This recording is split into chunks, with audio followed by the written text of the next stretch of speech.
Yeah, no, I feel you. That like you got swindled. Swindled is not the fucking word. What's going on, people? What's going on, everybody? Yeah, we're talking about my debacle last night of trying to watch The Prey, and I don't even know what the movie was called. Dude, it was some white dude that just got thrown on an island. Some bitch comes out of nowhere and is like, "Hey, you want some food? I got some food for you." Yeah, and then he's like, "Well, can I come with you?" She's like, "Nah, you can't come past this point. My mom will kill you." So he Was it said, an so he sets up booby traps. I'm like, "Oh, all right. Maybe somebody's the predator, booby traps, Arnold Schwarzenegger, fucking, I'm into it. No, he accidentally kills her mom. As he kills the bitch's mom, she's like, "You shouldn't have killed me." He's like, "Why? You're holding your daughter captive on an island." He's like, "Yeah, because she's a fucking demon." Yeah. okay? So it's a fucking demon just running around this fucking island, killing pigs and people and whoever the fuck is there. Was this an older movie or a newer Dude, movie? no. No. Odd. Yeah, you imagine my face when a bitch is like possessed and she has like fangs and she's like, ah. I'm like, oh god damn it, I got the wrong fucking movie. That's funny. Hilarious. Yeah, The Prey was actually Hey, that's the was fire alright. stick for you. You look up something, you click a link for something, you get something totally different. Like, what the fuck, Exactly. man? I'm pissed that it had me going for about an hour and a half. Hey. I'm sitting there waiting for something that's never gonna come. That's funny. Hilarious. Hold on. Hilarious. All right, we're gonna jump right into the NFL news. So we have the NFL on the behalf of Roger Goodell appealing Deshaun Watson's 6-game suspension Yeah, for I an knew that was gonna happen. You know, like the minute it went down and it was like, oh, the NFL has till Thursday to appeal. I was like, they're gonna appeal. 100%, they're gonna appeal. and the players association literally was like, no, we're not going to appeal any punishment that's laid out from the judge's decision. I forget Now the they're name. suing the NFL. Oh, no, they are. Yeah, they're suing the NFL for them appealing the suspension. Well, I mean, we were talking about the other day. At least they're doing something, because if they didn't do something, that's ridiculous. Like, we signed a players agreement for what fucking reason? Yeah. And the So and the players went out of their way to make it like this, so where it's like, all right, there has to be a judge appointed, right? A retired judge or whatever that's going to be appointed to go through it, to look at the rules, where the violations were, and then have judgment over what the punishment should be. right. She went through all the process, took months, whatever, how long, X amount of time she took, and decided on 6 games based on the NFL's policy. Well, and not even that, but like you were saying yesterday, the other day, I think. No, yesterday, I think you touched on it in yesterday's episode. You know, it's not like he was, fully charged with an assault or something like that. And look, how many times, like you said, how many guys go to a massage parlor, they ask to get their winky tugged on, and the Mm-hmm. girl just says no. And then most of the time, nothing happens. Yeah, or they Or at asked, least or they that we asked the guy know to if leave. nothing really happens. Yeah. But of course, a multi-million-dollar superstar, can you tug on my winky? Oh my God, no! Like, come on, man. Like, It's almost like the Robert Kraft situation. The guy's like 90 years old, a multimillionaire. Supposedly he owned that massage parlor, but he goes into the massage parlor, gets his winky pulled, and now everybody's like, "Oh my God, how could you do that?" right. It, I don't understand what So it's society's doing. okay for them to say that that's bad, but it's perfectly okay for a young woman to be with an older man because he's got money. That's my sugar daddy. That's okay though, right? That's fine. That's socially acceptable, right? For now, Yeah. for now. Kiss my ass. Y'all bitches got it twisted. I would be behind the year suspension if there was actual criminal charges brought against him. Like if he assaulted somebody or Yeah, we're talking about words. Words. You know, hey, can you stroke my penis? Absolutely not, sir. Oh, well, come on, man. No. Okay. It's, it's It's ridiculous, and I'm just gonna say it right now. To all the feminists out there, oh my God, how is he only suspended 6 games? Shut your fucking mouth, sit the fuck down, and let it go. Okay, let it go. There's nothing you can do about it. no. All right, so he's suspended a year. He's gonna be back next year. Now, is there any way that? Well, no, because the NFL is appealing it, so he's gonna have to, even with the appeal process, he's still gonna have to serve that 6 game suspension, right? Because I was thinking of in terms of like if he was appealing it, where like with the whole Brady situation, where if he appeals it, then he kind of still gets to play until a decision was like fully made. See, that's a good question. I don't know if they're appealing and say if it doesn't get solved, does he still get to play until it's That's what I'm. finalized? Yeah, Shit, I don't know. It may go like that, but I don't think. he should be able to play. Well, now you want to appeal the process. Well, now this is gonna go on longer. So until we figure out what is the real deal, let him play.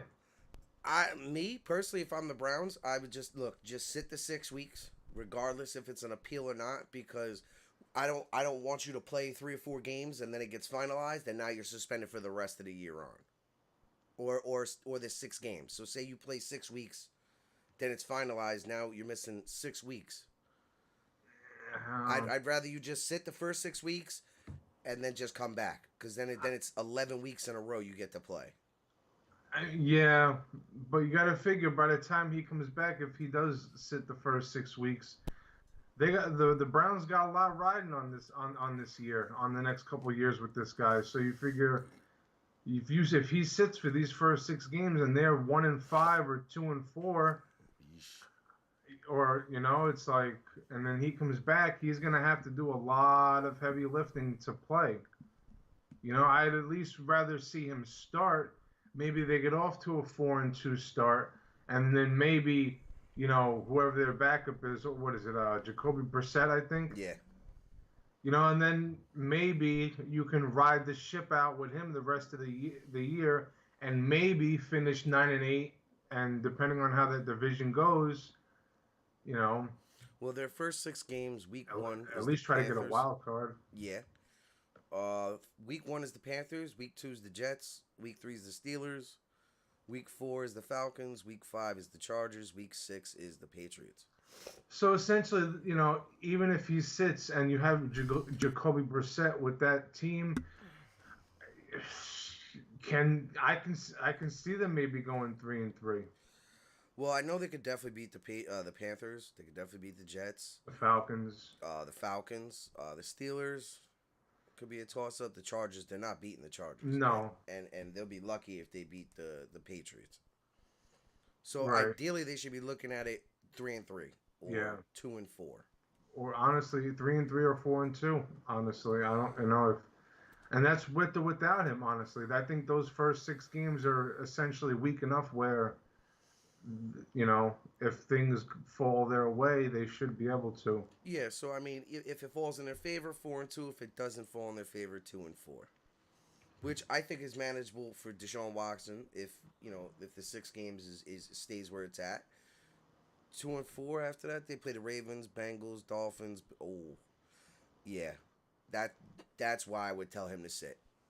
Because right after that, you have the Ravens, the Bengals, the Dolphins, the Bills, the Buccaneers, Texans, Bengals again, Ravens again, Saints, Washington, and then the Steelers again. So after that 6 weeks, they have a rough go at it. Yeah. I don't know.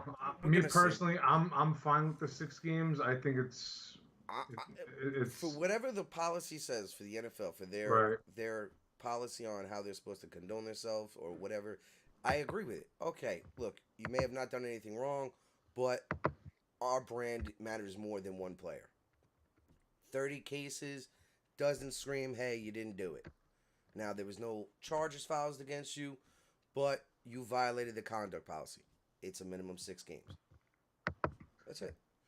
And we always Right. talk about the NFL needs to be more transparent with their punishments, and everything should be laid out for whatever you did. It requires this many games. If they were more transparent, we wouldn't have this issue. It would have been, all right, Deshaun, year, done. Move on. Right. Now, in other Browns news, Kareem Hunt asked for an extension. The Browns told him to grab his Well, penis and go fuck himself. he asked for a trade and they denied it. I think he'll be traded. I, They'll you figure know, something out. yeah, but I mean, like, why deny his request then if he ultimately would get traded? Like, why play the reindeer games? Like, I have no idea. you know, I think it was just a petty decision right at first. Like, no, I'm not trading you. But Jimmy G is seeking a trade. Right? The 49ers gave him permission and his agent permission to seek a trade. right? So we could possibly, I don't see it happening, but it could happen. Kareem Hunt and maybe a draft pick or two, for Jimmy G. But why are you gonna do that when you've invested so much into Watson? Just to cover that 6 games or possibly the whole year if he's suspended for a whole year. And then what? Jimmy G's still under contract for next year, right? I believe so.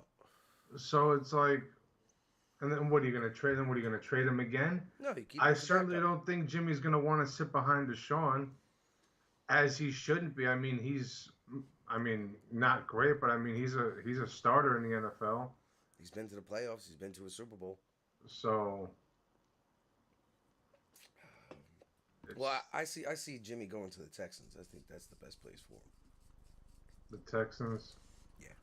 I mean, we had that conversation about it, maybe a week or two ago, about him going there and how they could, with him and their schedule, how they could perform. They could actually go anywhere between 7-10 and 9-8. Yeah. I don't know. I mean, I'm not. I prefer him in Seattle.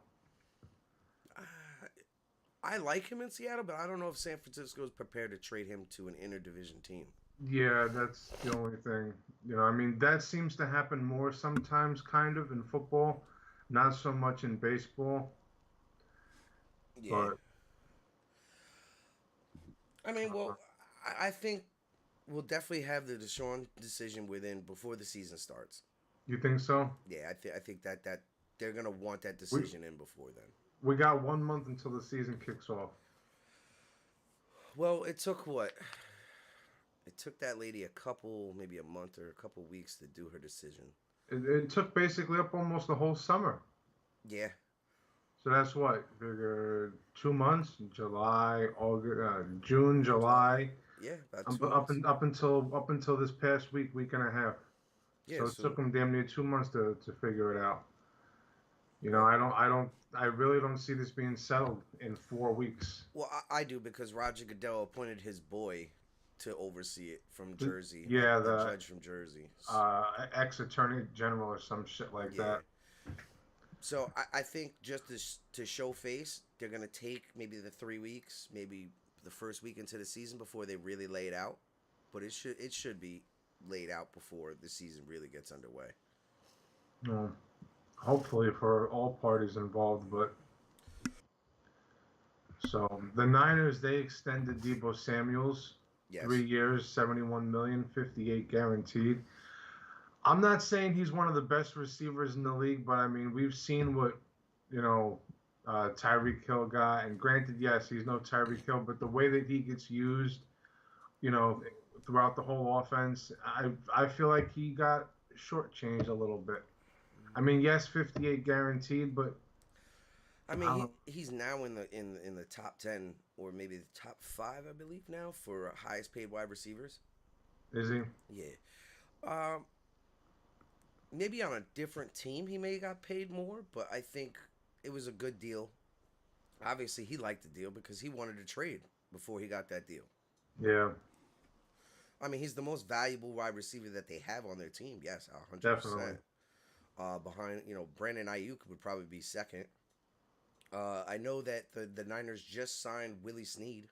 Did they? Yes, they did. The Steelers they signed wide receiver Deontay Johnson to a 2-year extension, 36 million, 27 guaranteed, Now he says he wants to sign another extension after the 2 years. because he wants to stay in Pittsburgh and retire. Yeah. Yeah, I've seen that.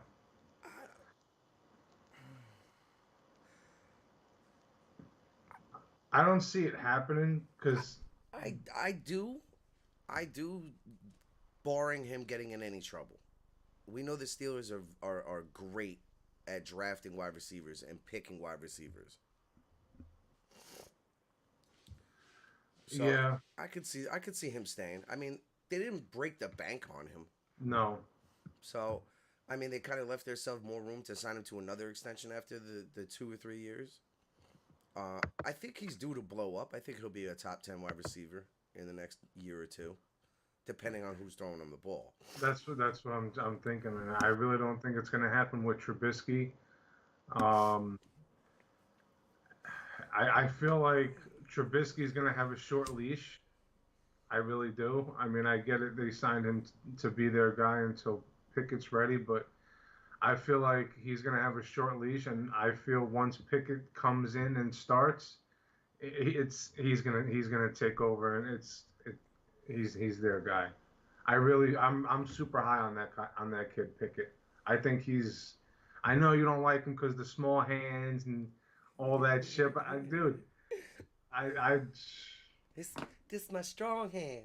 like how many other players and quarterbacks and stuff in the league have had, oh, he throws too hard, oh, he doesn't throw hard enough, oh, he's too small and he's not fast enough, or whatever the case may be. And it's never made a difference with certain players in the past. Granted, you know, he's not one of those guys, but, you know, hey, man, can't knock him yet. He hasn't even played yet. I can't knock him yet, but he played for Pittsburgh University. Okay. Who the And fuck do they play? What college did Tom Brady come from? Michigan. Okay, yeah. A good school, but not like Alabama, not like Ohio State, not like Miami, not like Florida. Like, you know, at that time, like, so, Hey, we'll see. I think Mitchell Trubisky is going to hold the job for this year. Um, I don't think they're going to do too well to the point where they're like, all right, he's the guy. So I suspect that Kenny Pickett will be the starter by next year. well, definitely by next year, 100%. I mean, I hope the best for him. I really do. I hope he can secure the job and become the next, Ben Roethlisberger for them. But I don't want them winning. No, I feel you, but I'm definitely gonna be watching my fair share of Steelers games now. I mean, when he starts, I mean, I'm not watching Mitch Trubisky, but when Pickett gets the call, I'll be watching. Now, what's going on in Miami? I didn't really look too much into it, but I seen that the owner got fined some He money, and got then fined, they and also, the NFL also stripped them of their 23 first round draft pick. and then another pick, and then I think he's suspended for 6 weeks. Which, I mean, we talked about it yesterday. Everybody tampers. It's just the way of the game. It, I mean, if they want to stop it, make better rules for it. I mean, because why would an owner give a shit about paying a fine? He's a multi-millionaire, possibly a billionaire. That's nothing. That's chump change. Boof, take it. Suspension, that don't mean shit. He watches the fucking game from his fucking privatized booth. So now what? He's gonna go to a country club and watch the fucking game? Oh, big fucking difference. Now the draft picks, the 2023 first round pick, that's gonna hurt. yeah, I'm sorry, that's gonna hurt. Especially if, let's say, Miami hits the shitter this year and they really aren't what we think they're gonna be, and they're another fucking 5-12. That's possibly a top 5 pick right there that you're losing. yeah. And then a little bit of what I was reading was they were saying that there were allegations that they tanked and they lost games on purpose, and you know, that was part of why they got rid of Brian Flores, or Yeah, because you know, supposedly he refused to tank. and it's like, what do you think? Uh, and then I supposedly, believe it. I believe it. And I also do believe that Brian Flores was like, "Are you out of your fucking mind, Doug? I'm trying to get a job after this. There's no way you can keep right? your fucking money. I have to put together a good season." And then what about that rule or that thing where it's like teams have to like interview like minority coaches or whatever? Like I feel like I forgot who interviewed him for the head coaching position, but I feel like whoever interviewed him was doing that just so they looked good. They had no intention of bringing him in. Well, like the stupidest thing about this rule, yes, it does help. It helps minorities get an interview. It doesn't mean you're gonna get fucking hired, though. You know what I mean? No, but I don't know. I feel differently about it a little bit. No, I mean, but like, um, the other gentleman, I forget, I forget his name or his race. I think he was Oriental, Filipino, Asian, something like that. He filed a lawsuit because everywhere he went, he got interviewed first or something like that, but he never got a call back. Well, this is Right. not fair. I It may not be not fair, but they're following the rule. Yeah, their own fucked up rule that they concocted themselves. Exactly. So how is it like if your beef is with somebody, it's with Roger Goodell and the league, not with the team. They're following rules. Yeah, horseshit if you ask me. But whatever.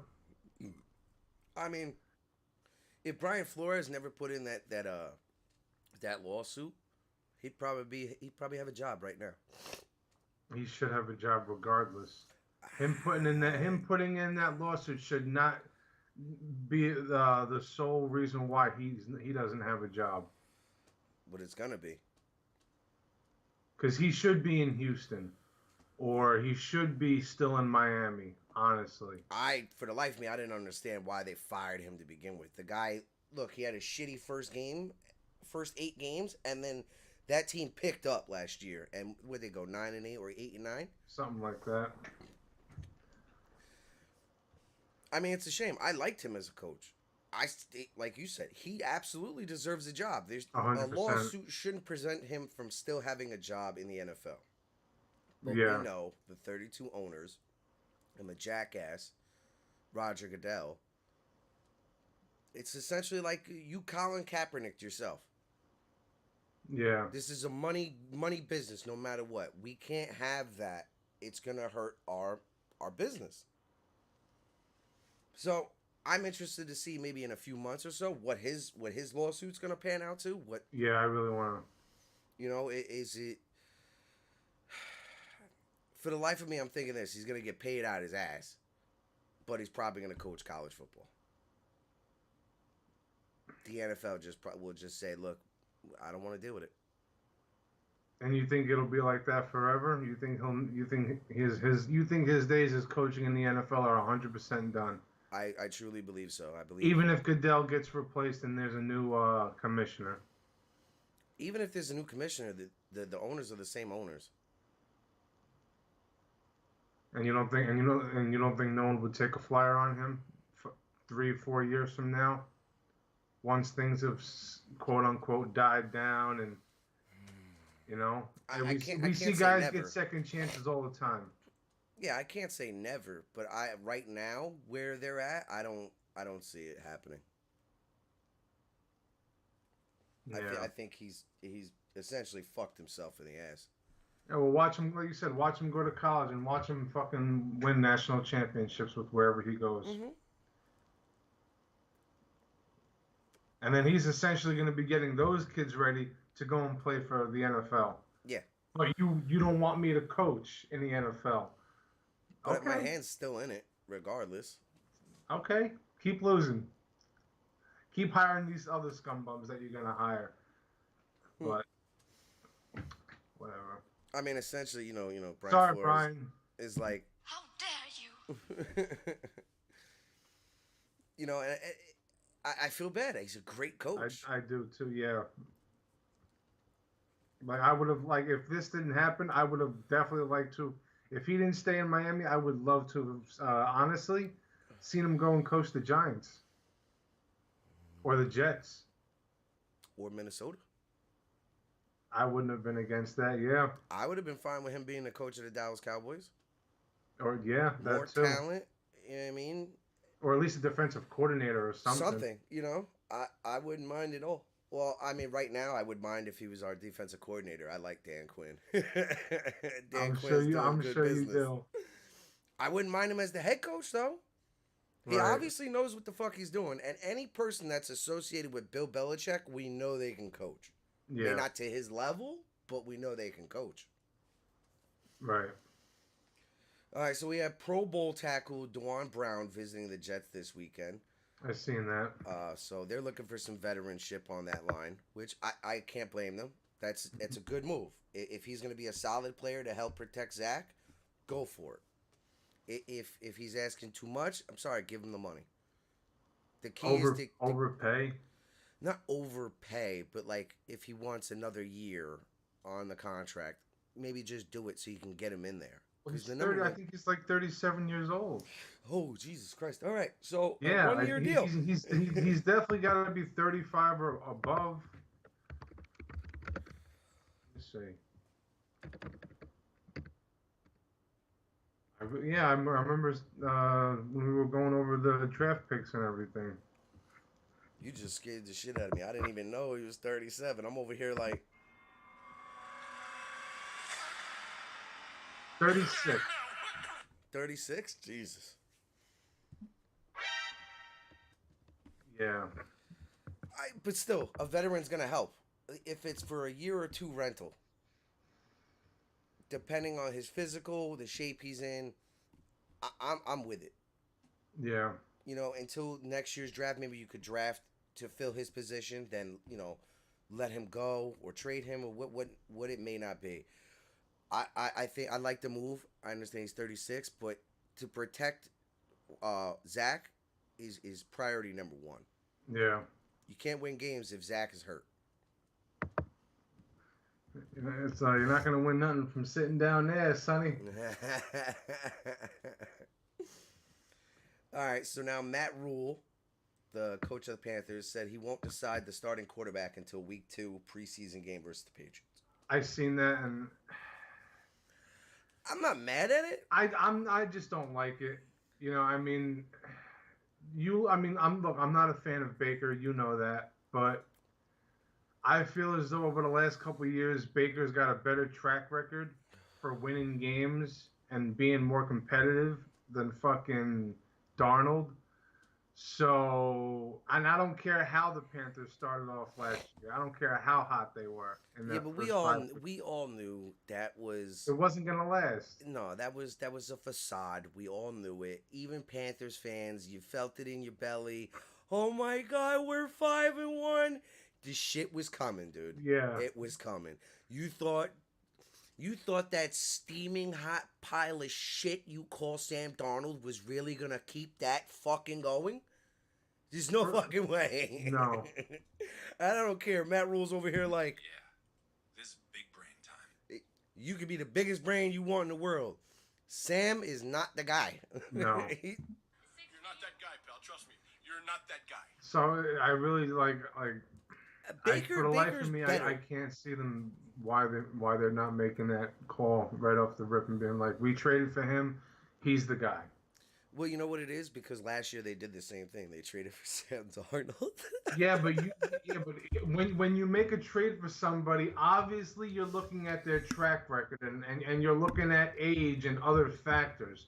They thought with Darnold, okay, still young, different team, change of scenery, new scheme. Maybe we can get something out of him. Yeah, Maybe. they got that something. It was only 5 weeks, though. Yeah, but like I said, with Baker, you've seen he has a slightly better track record of being more competitive and actually winning games. Yeah, he could compete and take you to the playoffs. Exactly. So, and he's only got 1 year left on his deal. Why not start him? You know, for the life, like I said, for the life of me, I just don't get it. You know, Danny's over here like, Stop it. Get some help. Kind of. It's like, yo, it's like, I think you know what it is. The owner, the organization, you traded for Sam. You gave up assets. You gave Sam the shot. Now you trade that's more their fucking assets fault. in this to bring in Baker. They So didn't give now, up that much for Baker, though. no, but it's still you. Back to back years, we're trading for quarterback guys. So it doesn't look Fucking good. So dumbasses. That's why you draft your quarterback, not trade for him. If you're gonna trade for somebody, trade for someone like Jimmy G last year instead of Darnold. they should have been trading for Jimmy G instead of Baker. And Or like we here. said, Baker should have been on his way to fucking Seattle. Yeah. Yeah. Hey. It is what it is. We all know Baker's gonna get the job, and I swear, If they start Darnold week 1, no, not even. Go back to the Jordan one. Stop. Get some help. Like, why is this guy starting again? Got a big heaping pile of shit out there. Well, look, we know Carolina's gonna finish at the bottom of the barrel again. Maybe not. I mean, if Baker plays well, if his shoulder's okay, if he stays healthy, and if other pieces of that team develop and that defense is middle of the pack, maybe they can go 8-9. I mean, is 8-9 gonna get them in the playoffs? a wild card, maybe. Because you got to figure, I feel like there's more teams competing in the AFC than there is the NFC, so the NFC can be a little more wide open. I mean, still going to be competitive, but I think it's a little more wide open to where it's like, with Baker, you might have a shot. Maybe. All right, I'll get behind you on that. I won't. We'll leave it at the maybe right now. Yeah. Until proven otherwise. But God help him if they come out with Sam Darnold week 1. God helps him. and my wife's sister, who's a Carolina Panther fan, I love busting her balls every week. So who's gonna start this week? All right, now Matthew Stafford has elbow tendonitis. He's had it since last year. So they've been limiting him to basically what they did with what happened with Dak Prescott last year in the offseason, where they kind of he had shoulder soreness, so they were like, all right, you're pretty much done for the preseason.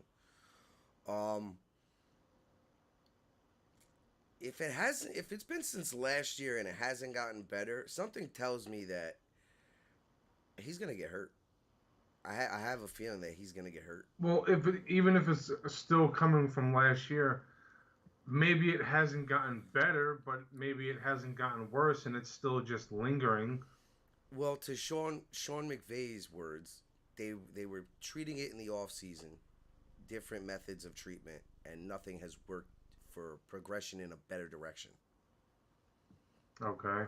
So they did shut him down for preseason. He's only going through the first team drills, but he's not passing the ball. Right. I mean, we see this with pitchers all the time in the MLB. Usually this leads to Tommy John. Yeah, and we know first and foremost when it comes to the Rams, they're not a run-first team. And granted, the NFL is not a run-first league like it used to be. It's a passing league now, and they don't use running backs like they used to. Teams now they deploy a 2-3 running back type of scheme thing. Yeah. But who do they have at running back? I mean, they're gonna have to rely more on their running game. And what are you gonna do? Have Stafford throw 20 times a game and limit his passes? And yeah, but that's not gonna work because everybody's just gonna peel their fucking ears back and come right for him. So I don't know. They're gonna have to figure something out. Do Darrell Henderson and Cam Akers. Aye. And then Jake Funk. Aye. Now that's a funky disaster.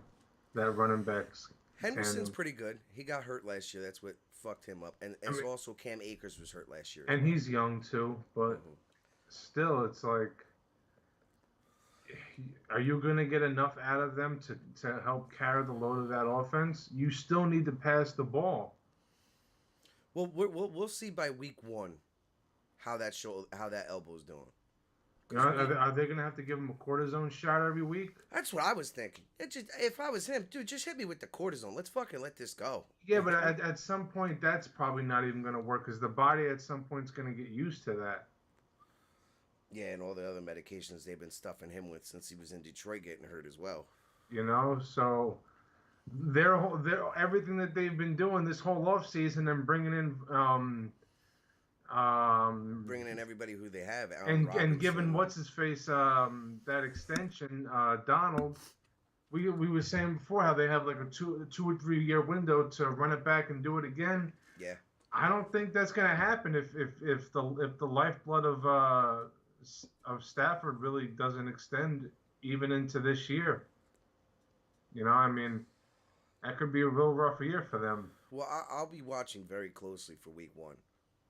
See where his passes are, if they're on the money, or if he's underthrowing them. If he's underthrowing a lot of routes, then we know that elbow is going to be an issue. You know, then you're going to have to change the whole scheme. You know, short passes, you know, like...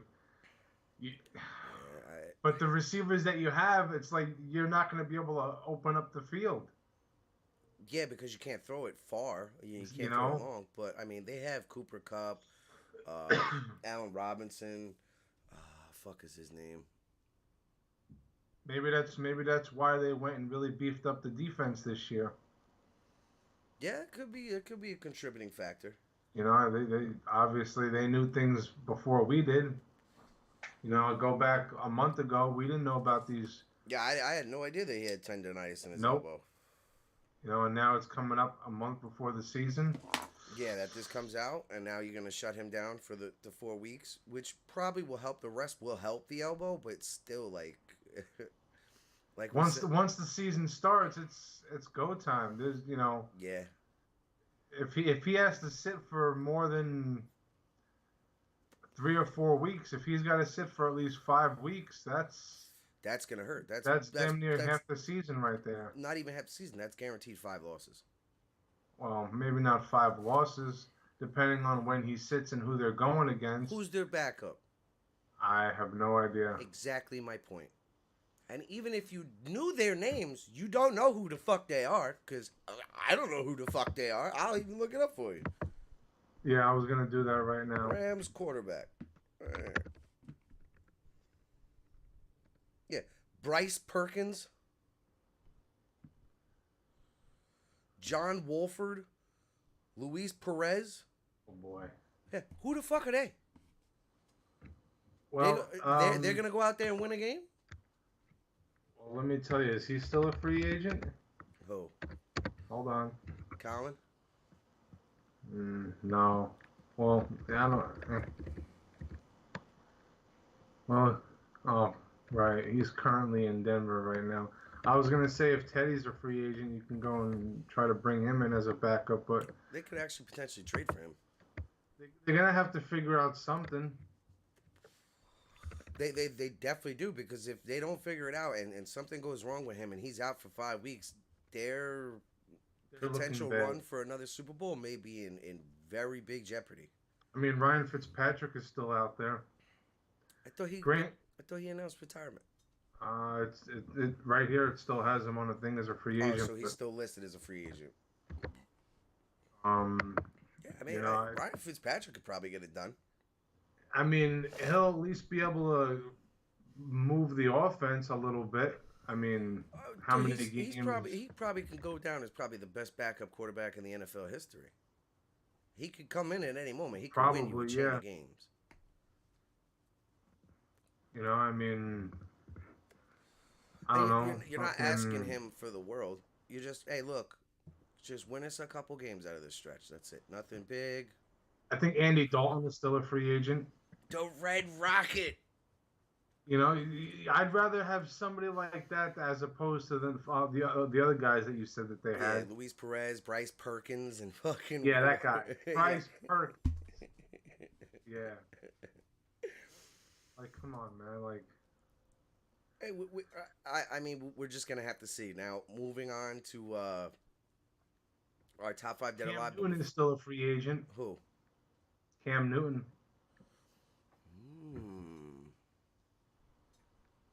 I mean, they're all in already. Might as well if. But I don't know if they want to create a panic. Well, there's already a panic now. Yeah, His but how much? hasn't gotten How much any of better. a panic are you gonna create going out there and signing Ryan Fitzpatrick or Cam Newton? Well, you gotta have a backup plan. So I get it. It creates the panic, but it's also like, hey, we know where we're at with his situation. It hasn't gotten any better. It's a contingency plan. You know, maybe we don't get 17 weeks out of Matt. But if we know that we're on a trajectory to at least get back into the playoffs based off that division, you know what? Let's sit him for 2 weeks, 3 weeks at some point in the season based off of matchups. Yeah. And then with Ryan or Cam, you know, and if that defense plays the way it did last year, they shouldn't have an issue. But they need something. They need a backup plan for Matt Stafford. 100%. No, I 100% agree with you. They definitely need a backup plan. And like we were saying, you don't want to create the panic, but you want to, you know, you at least want to have a contingency plan in place just in case shit goes south. It's like, why didn't they go out there and get someone to be his backup earlier in the offseason? Maybe they, like... I mean, because no, go. They obviously thought his elbow was going to get better. Yeah. Or at least not get worse. So then, that's why, like, something's fishy going on here a little bit. So obviously, like maybe you it's just not said, as bad as they're saying. You know, I don't. Well, maybe they thought, you know, off season, you know, rehabbing it would get better. Now camp kicks off. Now all the media's around and everything. Now, you know, he's probably looking bad because his elbow fucking hurts. And they're like, yo, Matt, what's going on? He's like, yeah, nothing got better. And they're like, all right, then you just take a seat. And, you know, you got to think of it this way. I mean, he made the postseason once with Detroit, right? And lost. Yeah, to the Dallas. He never played that deep into a season. This is true. You know? This is true. And plus the beatings he took in Detroit. Yeah.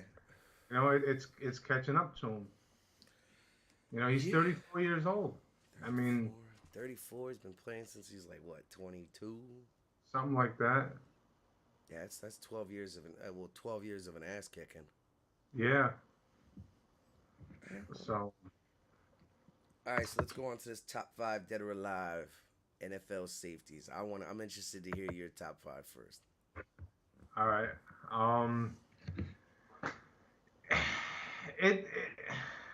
It didn't take me a while to do this, but it's like damn, it's like you know me. I really wish I could have Sean number 1. Like, I would love for him to be 1. Same. I mean, I could have technically done it. Oh yeah. It just wouldn't. It would be too. It wouldn't be realistic. No. Yeah, it just wouldn't be right. Yeah. But number 1, Ed Reed. Number 2, Ronnie Lott. And like I said last week, I feel comfortable putting Sean Taylor at 3 because that's where he sits. Wow. If he didn't die prematurely and he continued playing at that level, probably number 1 or 2.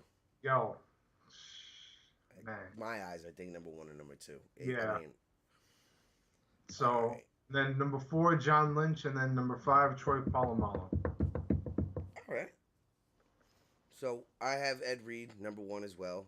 I have Troy at number 2. I have Paul Krause at number 3. He has the most interceptions. He has to be on the list. I have Ronnie Lott at number 4, and I have Sean at 5. Damn. Like you know, like we both said, I wish Sean could be number 1. Right? Yeah. But it's not realistic. But on our top 5 dead or alive, he was 100% going to be on my list. Yes. 100%. There's no way. Like, you know, if we were playing Madden and, you know, the draft, you know, the whatever the fucking where we draft teams, and they gave me the option between Ed Reed and Sean Taylor, I'm taking Sean Taylor. 100%. 100%. Like, there's no doubt about it. Yeah. Now, others may disagree with us, or people that, younger kids that have no idea who the fuck Sean Taylor is. You go to that YouTube Go right look him now up. and you look him the fuck up. Right now. Bruh.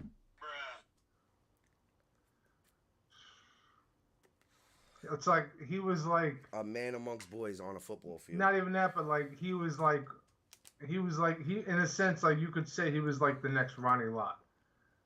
Because as far as I'm concerned, Ronnie Lott was the most physical safety ever to play Yes. the game. So, and the way Sean played, the spitting image, almost just the same kind of play style. It's like you took Ronnie Lott's soul and placed him into fucking Sean Taylor's body. Yeah. And Sean was like, "Oh, I've been doing this forever." You know what I mean? I'm gonna murder you, boy. Like Ryan Clark said, there was a story, when he was playing with Washington, and it's like a disguised coverage, right? So what's supposed to happen is Ryan is supposed to like kind of bait the quarterback and undercut the route and pick the ball off, with Sean's help bracketing the coverage, Right. right? So Ryan's like, I'm backpedaling, I see the ball, and I'm about ready to just, jump up and grab the ball, and here comes fucking Sean, 100 miles an hour. Woof, thank you, and took it for 80 yards down the field. He goes, dude, that was supposed to be me. It's like that one when you see some of Ed Reed's top plays. He's got that one play where I think he baited the shit out of Peyton Manning. Oh yeah, And he on was the drifting deep over, middle. and he had his back to the other guy, and literally just in a split fucking second, took off. and then down.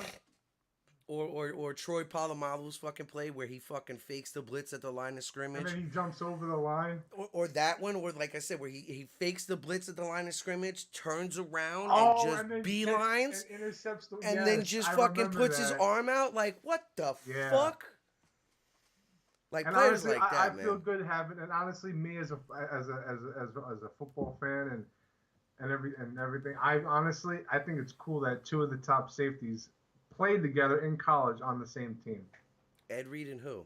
Ed Reed and Sean Taylor, they both played in Miami. You get the fuck out of here. Yeah. Holy fuck. Woo-hoo. Didn't Ray Lewis play on that team too? Yeah. Yeah. The U's had some players, Yo, man. Yeah, they Warren did. Sapp, The Rock, Michael Irving. Jonathan Vilma, I think. Yeah, Jesus Christ. You could make an NFL team just out of the U's fucking greatest players. Yeah, you really could. I mean, or a defense at least. Offense, Yeah, Michael Irving. Andre Johnson. Ooh, I think he went to Optimus Miami. Prime. Yeah. I think he was in Miami as well. Remember how good Optimus Prime was? I missed those fucking days where it was Andre Johnson and Calvin Johnson. I fucking missed those. Remember Yeah. that brawl that fucking Andre Johnson And- had with Colton Finnegan? Yeah, yeah. And they just started banging, right? I remember That was- watching that shit where you just see like, the camera's on it and the ball hikes and now the camera moves with it and all of a sudden the camera goes whoop, whoop, whoop, and then it's right there and they're just banging right in the middle of the field. Like, Yeah. holy shit. Oh, good old days of football, right? You fucking The last pussies now. fight we seen like that was Jalen Ramsey and fucking AJ Green. Yeah, and now you got teams fighting amongst each other in training camp. Ah, dude, I love it. And some coaches are like, oh, I don't want them fighting. Dog, they've had all this pent up energy for I so get it. long. I get it, but I don't want them fighting because I don't want y'all fighting each other and then getting hurt. I mean, I don't want y'all fighting in general, but if you're going to do it, the other team, jackass. Like, come on. Well, coach, it's only us here. Well, you know what? Fucking, instead of fighting, go do some manly competition between each other. Go into the weight room and see who can bang out the most fucking Reps. push-ups or whatever. Like, take it out that way. Well, Rex Ryan, he would let it in training camp. He would let them. You get one fight. You get one fight. After that, no more fighting. One fight What? or just one fight in general? You get one fight in general. That's it. So if you fight, everybody could jump in. Go ahead, have at it. After that, no more. Down to business. I loved it. I thought it was awesome. Like, all right, Rex, I see you. Yeah, it's too bad you couldn't regular season. Yeah. You got as far as the AFC title game, and then your team falls flat on its face. I mean, I'm not saying they were horrible games, but it's like, really? Damn. Yeah, but that Jet team at that time was a really good Jet team. It was. It was enjoyable watching them every week. Yes. I mean, think about it like this. And now everybody that's watching was going to watch. Think about it like this. When's the last time you thought Mark Sanchez was good? Yeah. Literally, that butt fumble covers all of that goodness. It does, It just yeah. covers all that goodness. Behind all that goodness is a face to ass and a fumble. Ass to mouth, yep.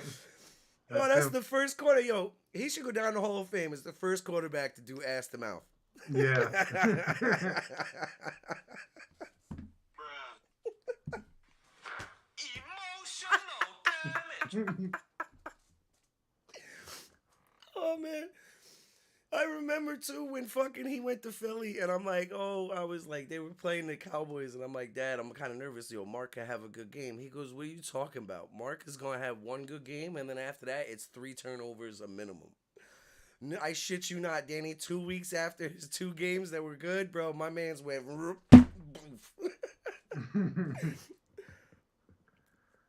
Oh man. All right, so I guess we'll move on to fantasy football now. All right, guys. Surely we will. So I have the mock drafts for pick number 2 and pick 9 in your draft. You want to lead us off with one of your mocks, or you want me to take it? I actually haven't been doing any mock drafts, All right, so but I do have my top 15 for quarterbacks. And you know, it's funny. I was looking at CBS Fantasy, and they have 3 guys that give you, I think it's well, the top 32 quarterbacks, you know, from all the teams. 2 of the guys have Joe Burrow barely at 10. The one guy doesn't even have him in his top 10. And I'm like, really? They have Trey Lance ahead of him. I seen that shit. And I'm like, yo, how? He hasn't even touched a fucking football yet. How the fuck could he even be on that list? Not even that, but how do you have yes, he might have lost the Super Bowl, but how do you have this kid not in your top 10 with the weapons that he has, primed and ready to go? Like, It doesn't make no sense. No, but my top 15 is essentially a little different than how they have it. Josh Allen 1, Justin Herbert, Patrick Mahomes, Joe Burrow, Tom Brady, Aaron Rodgers, Dak Prescott, Russell Wilson, Matt Stafford, Lamar Jackson, Derek Carr, Kirk Cousins, Jalen Hurts, Jameson Winston, and you're lucky to be there, Kyler Murray. You're gonna kick me in the fucking head now. I mean, you could put Russ ahead. You could put Russ before Dak, or you know, but it's with this thing. It's a little different because it's for fantasy points and value. And you know, you got Russ going to a new team. You know, new system. Yeah, you know, there's. So I mean, our list was kind of the same. You know, I had Josh at 1, Justin at 2, Pat at 3, Joe Burrow at 4, Kyler Murray at 5. What? Yes, fantasy wise, if he can stay Fantasy-wise, healthy, you're out of your fucking mind. Dude, fantasy points wise, him throwing the ball and running the ball for his rushing touchdowns. Almost every week he has 1 rushing touchdown.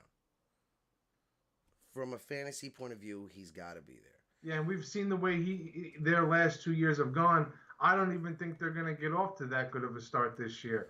I think this year, I said it weeks ago, this is going to be a bad year for them.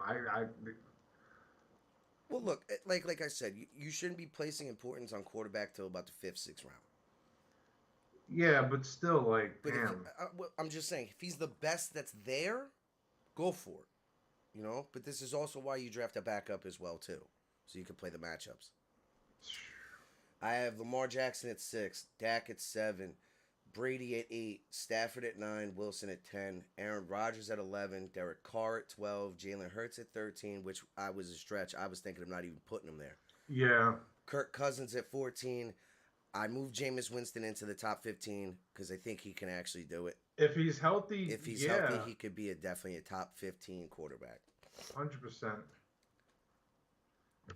Damn, I hear you, but damn, wow, 5, Kyler Murray, this fucking guy. I knew it. I Like, was yo. writing it last night. I was like, he's gonna be fucking. Look. I'm gonna be honest with you. I'm kind of retarded. Like, oh my lord. Oh, I know. Like I'm kicking myself in the ass right now thinking about it. From a fantasy look, if this was just rating top 15 quarterbacks, he wouldn't even be in the top 15. no, he wouldn't even be in my top 15. Jimmy G would have taken his spot. Yeah, or somebody else, or Ryan Tannehill, or something like that. Yeah. You know. Oh shit, I forgot about Rai. Right.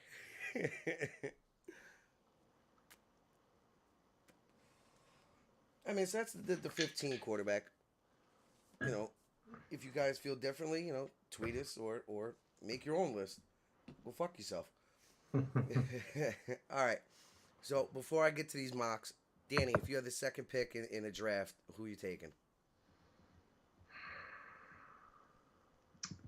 I got the second pick, so most likely Cooper Kupp is off the board. Or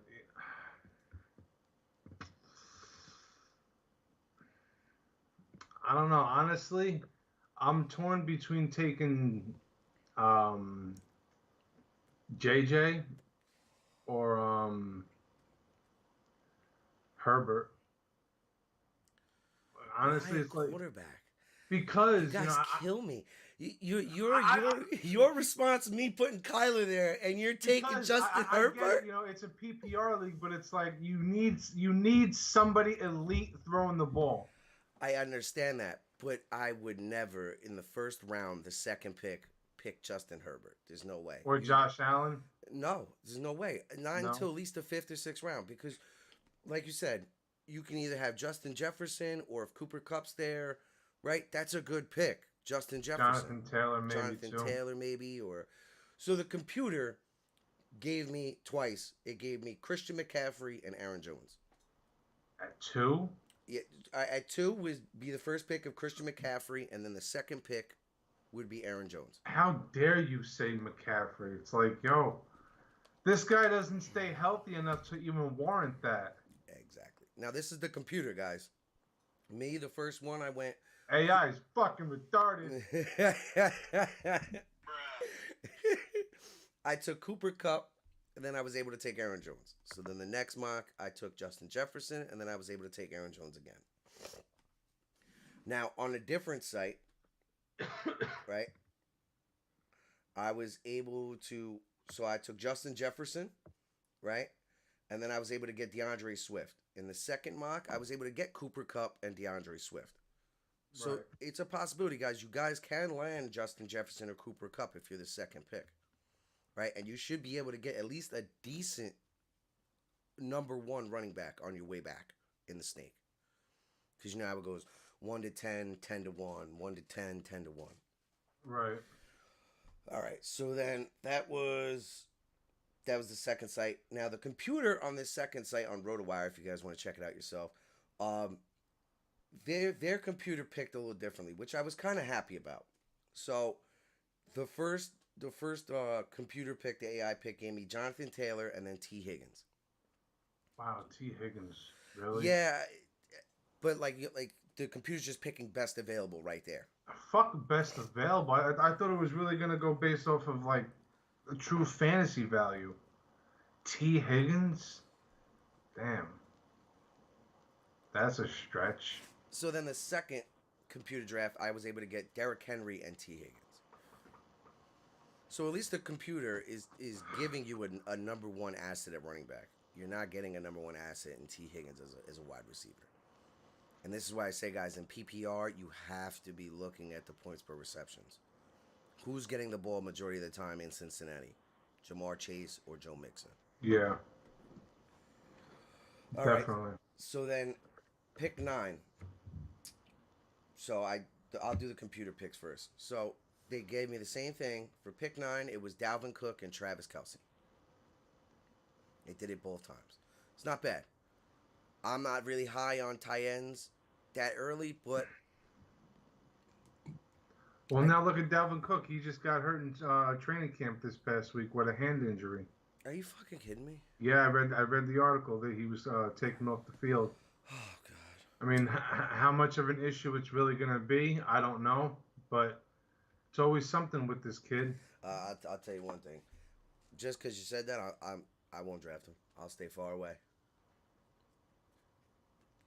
It's too much. You get hurt way too much. It's ridiculous. All right. You know, So if now, anything, you definitely want to be looking at Alexander Madison now. That's for sure. yeah, and he had a pretty decent year He, last year. he did, and he's still young too. So I mean, yeah, so guys, that great point, Danny. You should be looking at Alexander Madison deeper, I mean, 10, 12th round, whatever it may be. as a good solid flex. I mean, if you have to start him 1 week, then Yeah, so but who be knows? it. Yeah, I mean, the way that Dalvin's track record goes, you may be starting him week 2, You might be starting him for a couple weeks. and that could be a big steal depending if Dalvin gets hurt. Mm-hmm. All right, so for pick 9, for my first mock, I was able to get Jamar Chase and Aaron Jones. It's not bad. And then the second mock, I was able to get Stephon Diggs and then DeAndre Swift. So, I mean, you guys can tell the difference right away. Dalvin Cook, Travis Kelce. Right off the bat, for my 2 mock drafts, I have better picks. Aaron Jones. Green Bay Packers are definitely going to run more this year because they don't have the passing attack that they did with Devontae Adams. No. You have Jamar Chase.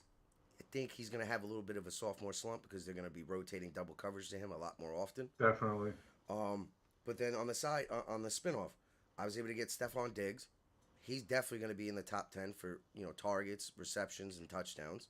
Yep. And then DeAndre Swift, who everybody's saying is poised to have an explosive year. I don't know, maybe.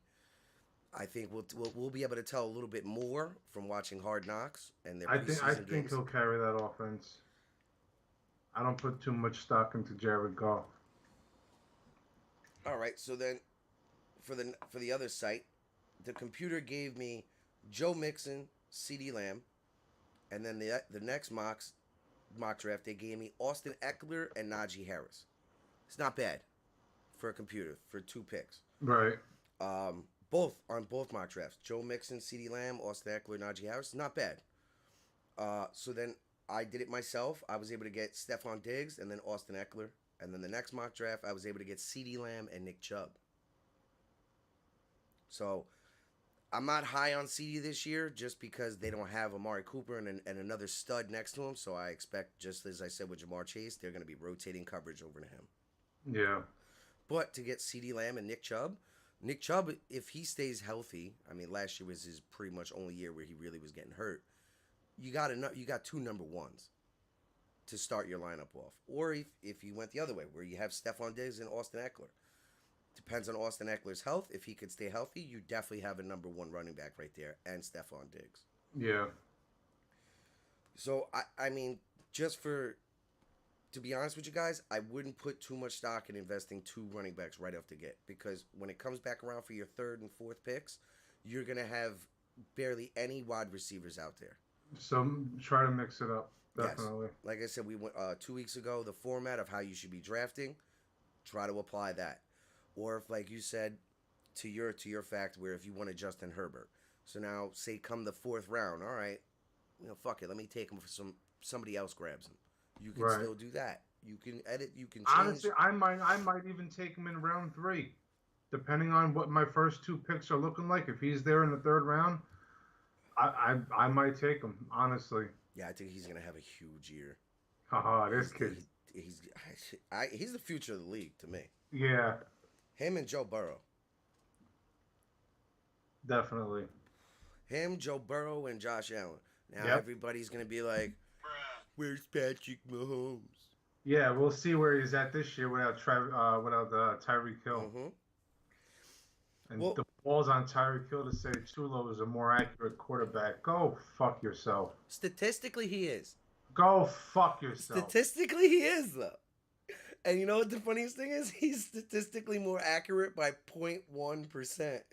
Oh, go fuck yourself. Really, go fuck yourself. Look, I like Tua. I like Tua. But Yeah, nothing against him, but that's not even a big enough margin to even make it justifiable to say that. exactly. I mean, it's. You're not that guy, pal. Trust me. You're not that guy. Have fun, Tyreek. You did that just to get paid. Fuck all that. Look, if it turns around and they have a terrible record, you know everybody's gonna look at Tyreek and say, Congratulations, you played yourself. Really, you know what I mean? 100%. Yeah, I kind of hope that happens, just for the sake of being able to point at Tyreek and laugh at him.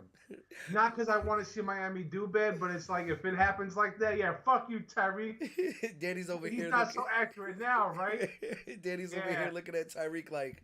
Are you delusional? Do you suffer from a mental illness? You probably do. You have to. I know you want that just to laugh in Tyreek's face. I want to see Tua succeed. I think Tua has a place in this league. Yeah. I'll watch him succeed and Tyreek not even be a factor. Because they got Jalen Waddle, just like, I don't know. I can just like my own little, like, crystal ball, like, it's not going to happen, Tyreek. Danny's over here like. How dare you? Yeah. Get some help. Seriously. All's on this guy. Like, if you had said that Derek Carr was, honestly, I wouldn't be as mad. Yeah. But Tua, damn. I honestly The think boy hasn't even really proven anything yet, man. well this is his season. Honestly, I think this is Miami telling him, look, this is your shot, dude. If you can't get it done, we're gonna move on. Yeah. I mean, for Christ's sakes, we talked about it earlier in the episode with the tampering with Miami. They were tampering to get Sean Payton as the head coach and get Tom Brady as the quarterback. So obviously, they don't have that much faith in him. You know, and Tua's answering everything right now Professionally. and the best he can. You know, which is And trying not to worry about the distractions going on. yes, and I salute him for that. You know, I think last year he did pretty good. They didn't have as many weapons. You know, not a good offensive line. But Their he defense was- matured yes, as the year went on. and he got better from the last year. So adding Tyreek, adding the weapons they did, I'm big on them this year. I hope they go 9-8 and plus. What is this? His third year of a 4-year rookie contract? I believe so. So yeah, it's nut up or shut up. Nut up or shut up. Shout out to Deshaun. Yeah. Hey, he's only 24, man. Now we'll see. We will see. Good God, in 2022, Tagovailoa will earn a base salary of $895,000 Damn. and a roster bonus of $2.5 million, while carrying a cap hit of $8 million and dead cap value of $17 million. No wonder why they were able to sign everybody. They Yeah, had the money. They may be in a conundrum themselves. What? This is the last year of his contract. Okay. If he does really well, you know he's going to want bread. Are they going to be able to afford him? I mean, he's gonna want bread, but I don't think his number is gonna be astronomically. Yeah, Like, but we can't say that no more. And it's gonna get based off of what he did at the end of last year and what he does this year. I look. All right. I swear, for the life of me, if that's the case, and he is gonna be owed some money if he has a good year, there's no way he should get anywhere near what fucking Deshaun or Kyler got. Well, see, that's what I was going to say. Like, we don't know yet. Because at least Kyler and Deshaun have done more, and Lamar has done more than what Tua has done. So in that regard, it makes sense. But when you look at the other guys compared to the top guys in the league, like, bro, you're out of your fucking mind for getting 230 some odd million. Well, do you think he'll get Dak money? What was 160 what? million? 150, 160? Yeah, I could definitely see that happening 100%. Yeah, especially if they go like 10-7 and get a wild card, and they see significant improvements with that team. Yeah, definitely. I actually thinking about it. I can't even be mad if he gets I 160. mean, Me, I give him. I'm not going anywhere north of 120. I was just thinking that like 120, 130. Mm-hmm. Yeah, I'll give you the 120, 130 for 3 or 4 years, and then we can renegotiate. Right. Yeah. No, but I think he'll definitely, like, depending on if it's a good year, he'll definitely be cashing in on at least 100 million. Yeah, he should. And I mean, it's kind of hard for him to leverage more money because of what he's done, right? He really wasn't given a shot his rookie year. The second year, he was in and out. Brian Flores was like pulling him and then putting him in. Third year, he took a big step. Now the fourth year, it's kind of hard to leverage that you want more, bro. Like, I mean, Dak has done more, Kyler's done more, Lamar has done more in that short period of time. And I wonder how he's going to do without Brian Flores. Yeah, That is the big factor. yeah. And I get what we said before about Flores, but now you got this kid. Now you're bringing in a new coach, new scheme. Well, Brian Flores is a defensive minded coach, so I don't. I think it was more or less the offensive coordinator's offense, but still that changes too. Still though, a great coach, whether it be football, baseball, basketball, or hockey, a great coach brings the team together. It knows how to. All right, I got elite stars. I got young up and coming players. They know how to gel them together. Fuck Showalter. But I feel like it could definitely be a big X factor. Something I'll definitely have a close eye on. I mean, I would say fantasy wise, if you want to take a shot on Tua as your backup, go right ahead. I would be looking at Tyreek or Waddle. I think, what I mean, just for the fact that he has those two big assets, they're going to feed off each other and they should be able to get open. Yeah, I mean they're fast enough. They should. Oh, yeah, I well. mean Tyreek's the fastest, well, arguably the fastest receiver in football. So him being able to get over top shouldn't be an issue. No, and I've watched some of their training camp, and Tua's been lacing it, Yeah. fitting it in tight windows, throwing it 40, 50 yards over the top to Tyreek, who's just sprinting freely. You know what I mean? Because he's too goddamn fucking fast. Who are their running backs this year? I know they traded. Uh, Good question.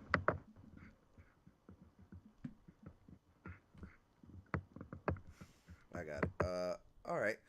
Oh wow. Sony Michelle, Raheem Mostert, and Chase Edmonds.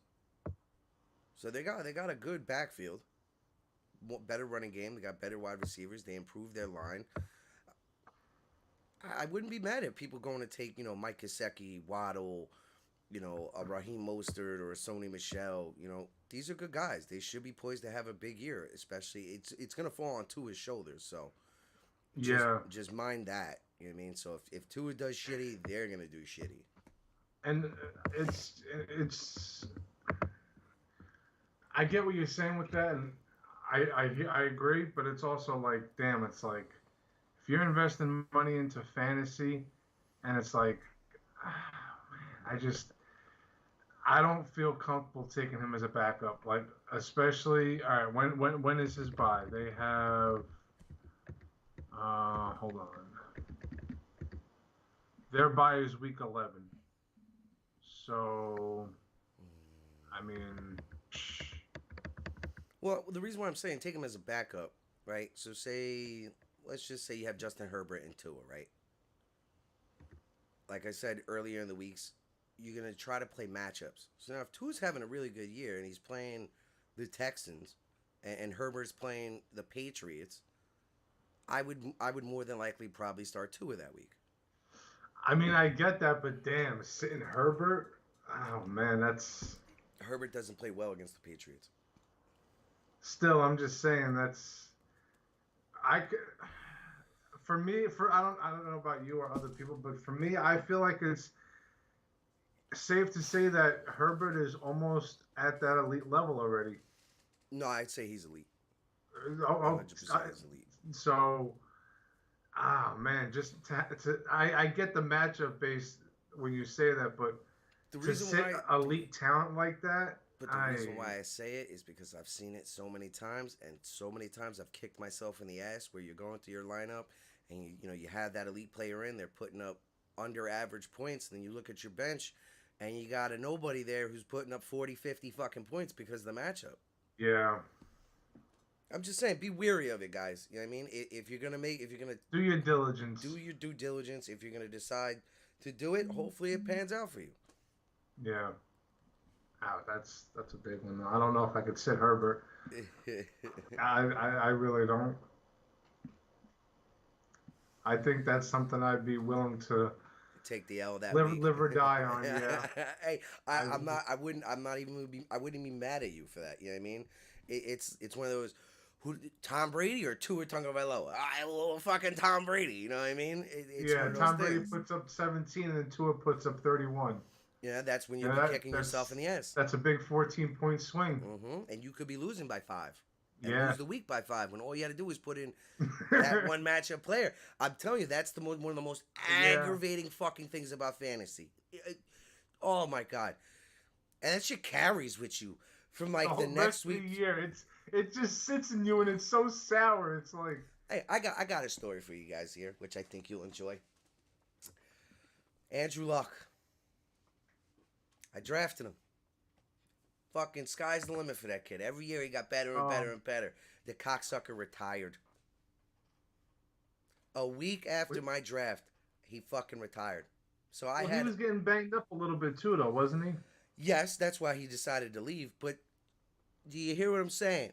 The 5th pick, I drafted him as my starting quarterback, right? And that year, I was like, fuck it. Why do I need to draft 2 quarterbacks? I'll just drop a defense or a kicker and pick up a quarterback for the bye week. No, the fucker retired. Right. So it was a dead pick. It was like I literally in my draft was like, I'll take Roger Staubach.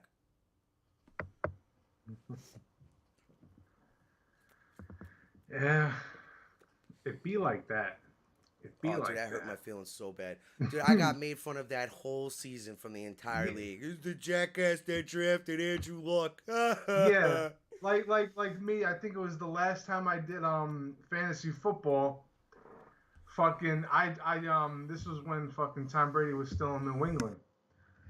So and I you know me, I am not a fan of this guy. No, I think I'm like, you know what? Let me draft him because his last couple of years, fantasy wise and everything, spot on. Mm-hmm. The year I drafted him, it's not good enough from Tom Brady. Yeah, it's not. Yeah, you know how many games I've seen him with, like 21, fucking 24, 19. I'm like, yo, of course, the year I draft him and a guy I don't like shits the bed for me.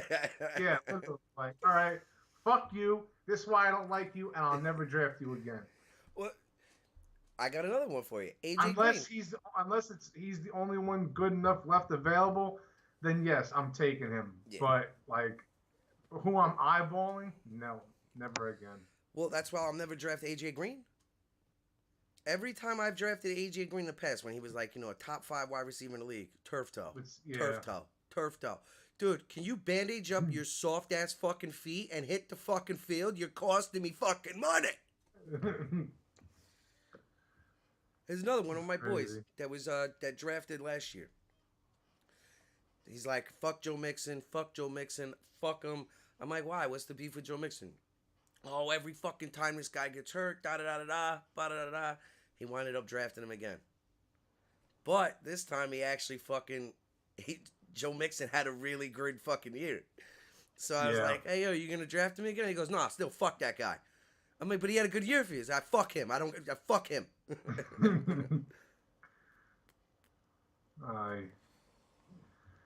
Like, I was very high on last year. I was high on Trevor Lawrence. I took him in almost all my leagues as my backup quarterback. But it's a backup, right? He really didn't play much. He played 1 week for me. That's it. Still though. But I would say for people this year, I would look at him. You know, if you're drafting and you really haven't gotten a quarterback yet, and you say it's like the 9th, 10th round, take a shot on him. He's got a better offense. You know, he's got more weapons. He's got a lot of upside. Yeah, so I mean, he's got talent. He could explode this year. This year, just because of last year, I will not partake in that. I will find somebody else. Yeah. I have a feeling Tyrod Taylor is going to be the starter for the New York Giants come week 4. You think they're going to get off to that bad of a start? Well, I mean, it is the Giants, but I mean, you think they're going to be 0-4 by the time that, or 1-3? Yeah, and I think just Daniel Jones's play is not going to come up to par with the level that they've set, the new coaching staff and everything. Yeah. I think that coach, just because he knows that you're on the New York Giants, and unless you're making the playoffs, your job's at jeopardy. Right. And Daniel Jones doesn't have there's a possibility he may not even be there next year. No, so his contract's up after this year. Exactly. So it's like, look, I'm pulling your ass and I'm putting in somebody who's at least a proven vet, and Tyrod. I get that, but like we've said before, the only thing that's like really like works against Daniel Jones, and it works against him, but in his favor, is the fact that, yeah, you haven't performed that well, but bro, how many coordinators and coaches and shit has this team gone through while you were here? Jesus. That's not cool, man.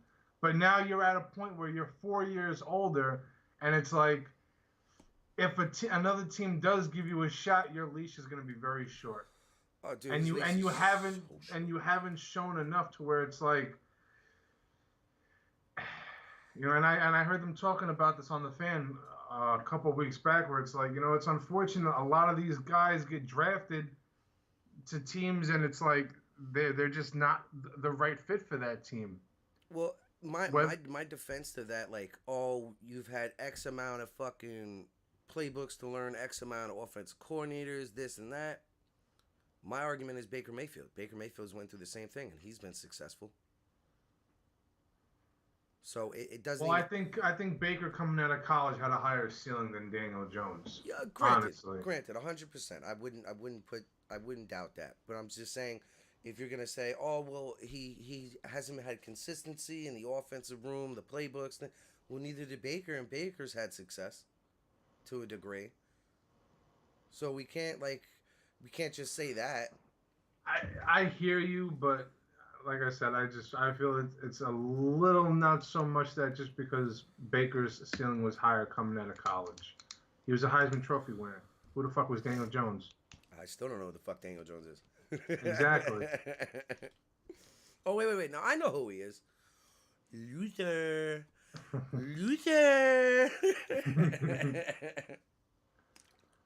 So it's not up or shut up for you this year, Danny. Danny boy. Not up or shut up. He better fucking nut so much he can fucking fill up a sperm bank. Because that motherfucker's going somewhere, and it ain't going to be a starter. And I think a couple months ago, I was hearing on Michael K. show, Peter Rosenberg, fucking moron, and Don LaGreca talking about, well, if Daniel Jones has a good year, do you sign him to a contract extension? I heard that on the Fan too, and it's like, how good of a year does he have to have? How much progression do you honestly have to see to give him an extension? He better throw for 5,000 yards. That's not going to happen. Exactly. So let's be a little more. Let's just be a little more realistic with what you can, with what you'd be willing to accept from him as progression, but still give him a contract. 3,700 plus yards, 20 plus touchdowns, and the interceptions below 15. Okay, and does that come with a positive record of 9-8, or do they still go like 7-10? I would say 7-10. And is that enough to give him a contract extension and make him your guy going into next year? As you continue to build with the Brian Daboll or whatever his name is, and you know that whole system, like Nah, it's not worth it. It maybe franchise tag for the year. That's it. That's still even going to be too much to give him for a year. Because what's the franchise tag going to be on him for a year? That's going to be at least, what, 10 million? No, 40. Huh? Almost 40 million. Yeah, fuck that. I'm not giving Daniel Jones $40 million. Well, if you're not going to give him the 40 million, they're going to have to give him an extension then, which is going to be somewhere near 90 to 100 million. No way. There's no way Daniel Jones gets a $100 million extension. Well, we'll see how stupid the Giants are, because say if he does that and they give him the fucking 90 to 100 million for 3 or 4 years. Oh my God. Yeah, that's a... Stop it. Get some help. You know what I mean? No, that's the... No! Please, no! No! God, please, no!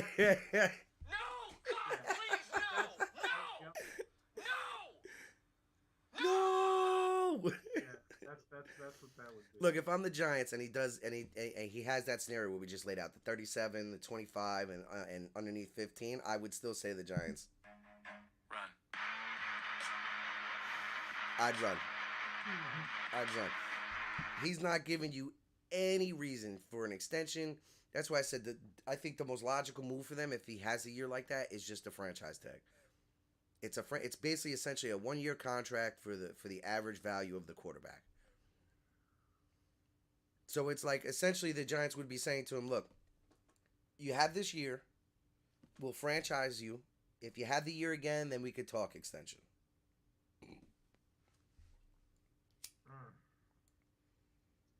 I don't know.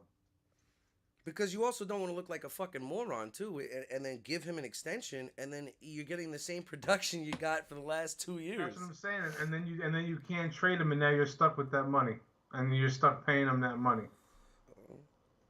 So I mean, it's like a catch-22 for the Giants. No matter what they do, it's essentially. Congratulations, you played yourself. You really did. I get it. They don't really have a quarterback, so to like cut him last year or cut him after this year kind of like still hurts you. But that's why I'm saying, for the point of the matter, I think Tyrod Taylor is going to be the starter by week 4. That's why. If he is, Daniel Jones is getting cut. He'll be a backup. Barely. At this point, I'd rather have fucking Ryan Fitzpatrick. Yeah, at least he's fucking proven. Like, and this is why and I've been saying it for years since they did it.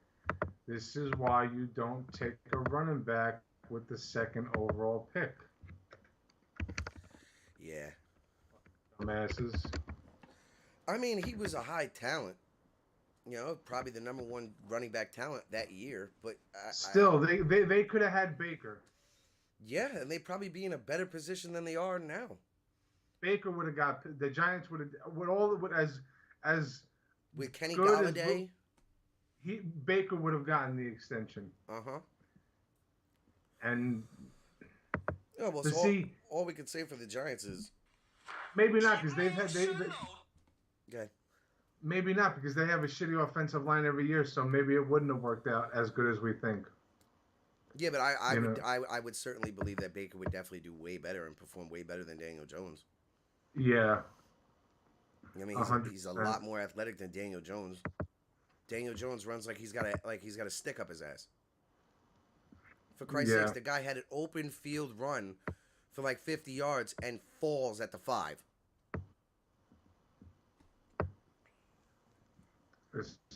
Dude, they could have had Josh Allen at 2. But no, they go for fucking Saquon. Like, really? And he's done Y'all nothing but could have shit had to Josh Allen. Mm-hmm. Like, how do you pass up on those 2 quarterbacks? And you need a quarterback. No, we're going to draft a running back. Okay, yeah. Yeah. Y'all are real smart. Well, you know what they were saying when they were drafting Saquon. Oh, yeah. It's all coming together. And you know how we all reacted?